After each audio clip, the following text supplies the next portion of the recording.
안녕하세요, 윤 선생입니다. 오늘은 창세기 17장 말씀을 분석하며 생각해 보는 시간입니다. 창세기 17장은 하나님께서 아브라함이 99세가 되었을 때 찾아오셔서 하나님과 아브라함 사이에 언약을 두시고 그를 크게 번성하시겠다는 약속과 그 일에 대해서 구체적으로 알려주시는 내용입니다. 하나님께서 아브라함과 그 후손들 사이에 두신 언약은 할례이며, 할례는 언약의 징표, 언약의 표시입니다. 오늘 말씀을 통해서 하나님께서 일을 행하시는 방법과 그 일을 이루시는 때가 언제인지 알고 우리들은 하나님의 일하심을 믿고 하나님께서 그 일을 완성하시는 그때까지 믿음으로 기다릴 수 있는 모두가 될 수 있기를 축복합니다. 이제 몇 가지 질문을 통해서 17장 내용을 분석하고 생각해 보겠습니다. 첫 번째 질문입니다. 하나님은 아브라함이 99세가 되었을 때 찾아와서 무엇을 하시겠다고 말씀하십니까? 1절에서 아브라함이 99세 때 여호와께서 아브라함에게 나타나셨다고 말씀하십니다. 아브라함 99세 때는 아브라함이 하란을 떠난 지 24년이 되었고 그의 첩 하갈이 이스마엘을 낳은 지 13년째가 되는 해입니다. 창세기 16장 16절에서는 아브라함이 이스마엘을 출생한 나이가 86세였다고 말씀해 주시고 17장 1절에서는 99세라고 말씀하고 있습니다. 이것은 13년 동안 아브라함에게 하나님의 계시가 없었다는 것을 말해주고 있습니다. 그리고 아브라함에게 나타나서 이 표현은 아브라함에게 무엇인가 구체적으로 깨달아 알 수 있도록 보여주신다는 의미를 지니고 있습니다. 나는 전능한 하나님이라. 지금 하나님께서 공식적으로 자신을 소개하고 있습니다. 그리고 전능한 하나님이라는 명칭은 특별히 사람과 언약을 세우실 때 사용하는 하나님의 명칭입니다. 하나님은 한 번 맺으신 언약은 그 어떤 경우라도 반드시 지킬 수 있는 강력한 힘을 지니신 분이라는 것을 나타내는 명칭입니다. 1절 말씀에서 하나님은 자신이 전능한 하나님이라고 말씀하시고 아브라함에게 너는 내 앞에서 행하여 완전하라고 명령하십니다. 완전하라는 명령형입니다. 이것은 아브라함이 어떤 일을 하더라도 하나님을 의식하고 의롭게 행동해야 함을 명령하는 것입니다. 하나님께서 아브라함에게 완전하라고 명령하신 이유는 2절에서 말씀해주고 있습니다. 2절입니다. 내가 내 언약을 나와 너 사이에 두어 너를 크게 번성하게 하리라 하시니 하나님은 하나님과 아브라함 사이에 언약 하나를 두시고 이제 아브라함을 크게 번성하게 하신 일을 시작하시겠다고 말씀해 주십니다. 그래서 아브라함은 하나님께서 주신 언약을 바르게 행하여 완전하게 되어야 합니다. 2절에서 내 언약이라는 표현은 쌍방의 언약이 아니라 하나님께서 언약의 주체가 되어 아브라함과 일방적으로 맺는 언약임을 나타냅니다. 그리고 아브라함을 크게 번성하시겠다는 약속은 새롭게 주신 것이 아니라 창세기 12장 2절에서 3절, 창세기 13장 16절, 15장 1절에서 5절 말씀에서 이미 주신 약속입니다. 이제 하나님은 내 언약을 아브라함과 사이에 두어 그를 크게 번성하게 하시겠다는 이 약속을 점증적으로 성취해 가시겠다고 선포하십니다. 4절입니다. 내 언약이 너와 함께 있으니 너는 여러 민족의 아버지가 될지라. 하나님은 아브라함과 사이에 언약을 두어서 아브라함을 크게 번성하게 하시는데 그 방법으로 여러 민족의 아버지가 되게 하시겠다고 구체적으로 알려주십니다. 그리고 그 약속으로 5절에서 아브라함의 이름을 아브라함으로 개명해 주십니다. 이름을 주시는 것은 소유권을 나타낸 것이며 하나님께서 사람에게 이름을 지어 주시는 것은 그 이름의 뜻대로 그에게 행하시겠다는 의미가 담겨 있습니다. 존귀한 아버지라는 뜻이 있는 아브라함의 이름을 열국의 아비 또는 많은 자의 아버지라는 의미가 있는 아브라함으로 바꿔주십니다. 그리고 6절에서 좀 더 구체적으로 말씀해 주십니다. 내가 너로 심히 번성하게 하리니 내가 내게서 민족들이 나게 하며 왕들이 내게로부터 나오리라. 하나님은 아브라함 사이에 언약을 두어서 아브라함을 크게 번성하게 하시는데 그가 얼마나 크게 번성하게 될 것인지 이와 같이 구체적으로 알려주셨습니다.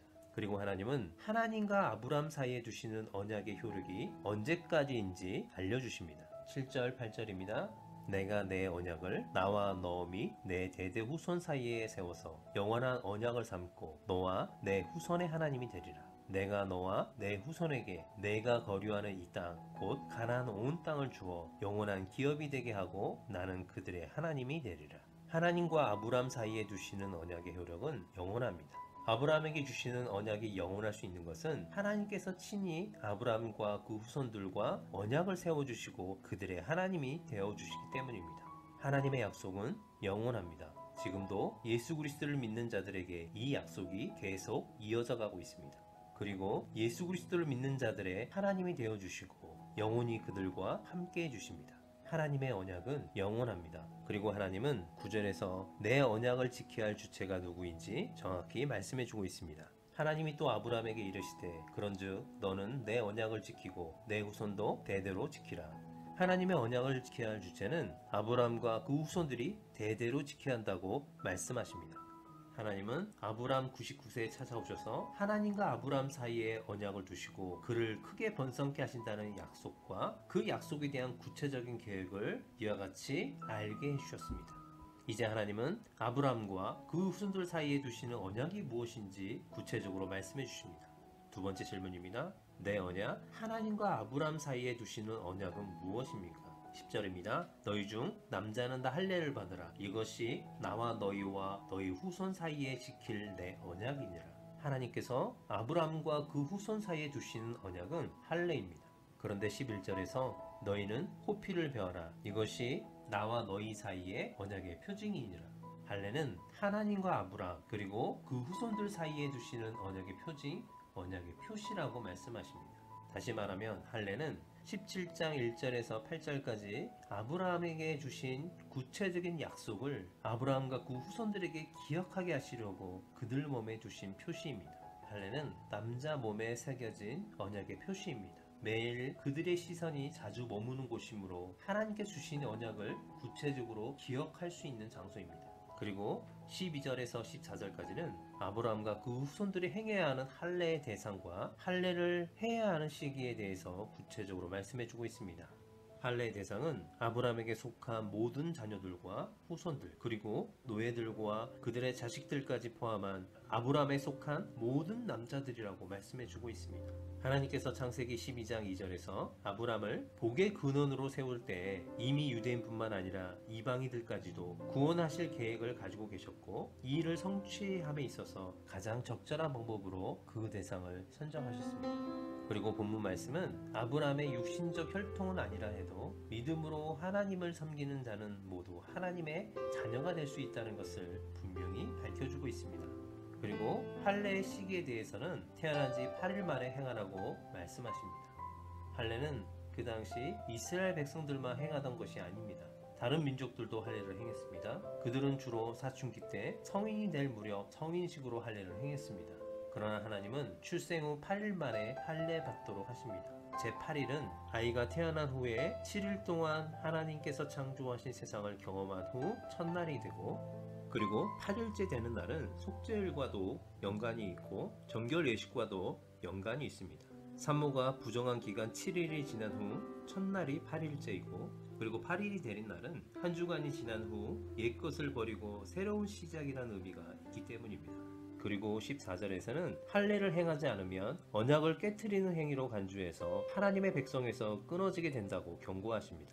할례를 행하지 않는 것은 하나님의 언약을 거부하는 행위이기 때문에 하나님의 백성에서 끊어지는 것은 당연한 것입니다. 할례는 하나님과 언약을 맺은 백성이 평생 몸에 지니고 다니면서 하나님께서 그를 부르신 이유를 묵상하게 하는 영원한 흉터입니다. 그러나 할례는 아브라함과 그 후손들이 하나님과 언약을 맺어 특별한 관계를 가지게 되었다는 표징이지 언약 자체는 아닙니다.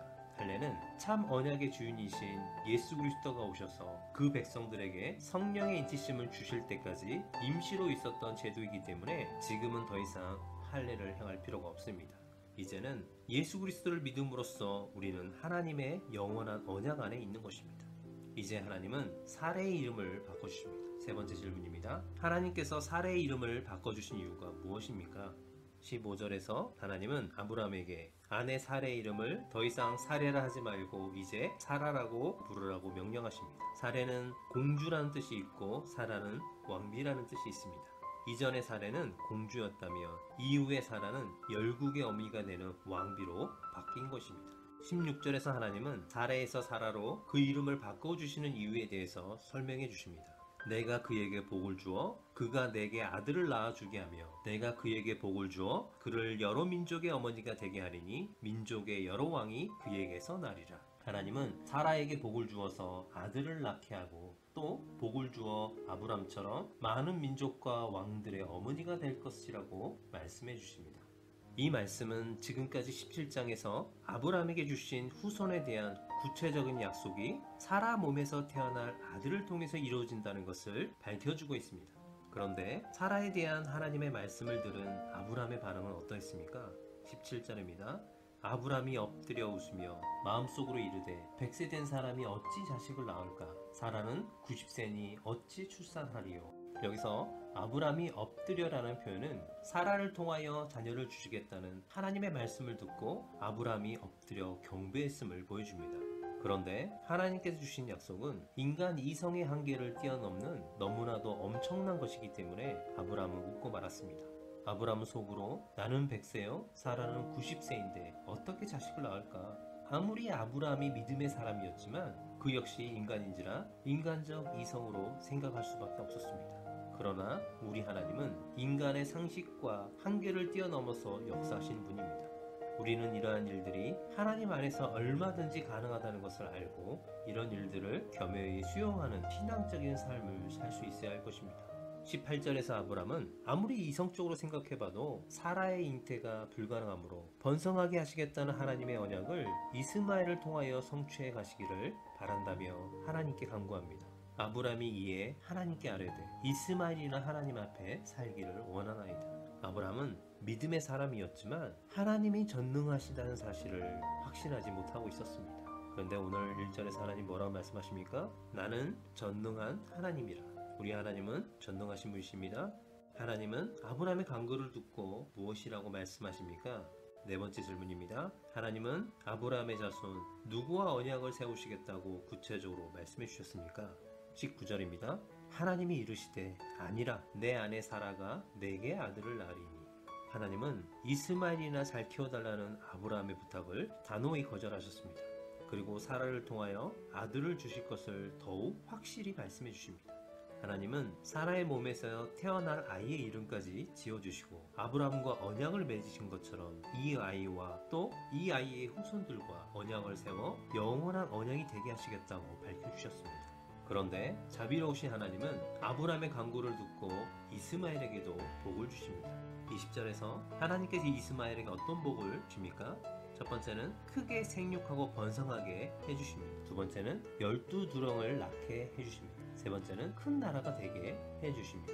하나님은 아브라함의 간구를 듣고 이스마엘에게도 복을 주었습니다. 그러나 20절 마지막 부분에서 하려니와 라는 표현을 통해서 반전이 있다는 것을 말씀해 주고 있습니다. 이스마엘은 인간이 받을 수 있는 모든 복을 받았습니다. 그러나 하나님 언약의 백성이 되는 축복에서 제외되었습니다. 21절입니다. 내 언약은 내가 내년 이 시기에 사라가 내게 낳을 이삭과 세우리라.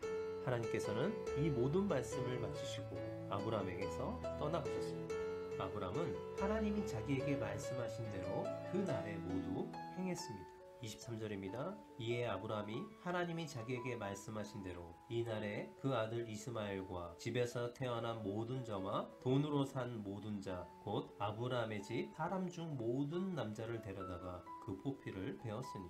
아브라함은 하나님께서 명령하신 할례 언약에 대해 단 한 치의 어긋남도 없이 철저하게 순종했음을 보여줍니다. 비록 인간적인 생각으로 자신의 뜻을 이야기했지만 아브라함은 하나님께서 원하시는 것이 무엇인지 깨닫고 지체하지 않고 바로 순종했습니다. 그리고 24절과 25절에서 아브라함과 이스마엘이 할례받은 나이에 대해서 밝혀주는 것은 할례가 그만큼 중요한 사건이라는 것과 역사적 사실이라는 것을 나타내기 위한 것입니다.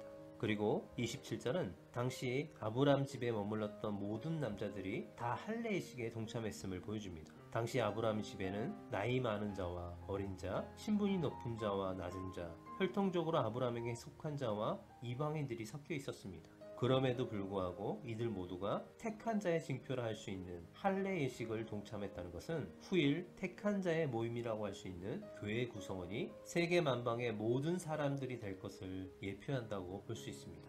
여기까지 17장 말씀이었습니다. 오늘 말씀을 통해서 우리는 하나님의 일하시는 방법과 그때가 있다는 것을 알았습니다. 하나님은 하나님의 방법으로 변함없이 일을 행하십니다. 환경과 사람에 의해서 변하지 않으시고 계획하신 그대로 이루시는 분이십니다. 하나님은 아브라함과 사라를 부르시고 그들을 통해서 이루시려고 했던 계획 그대로 하나님의 방법으로 하나님은 이루어 가셨습니다.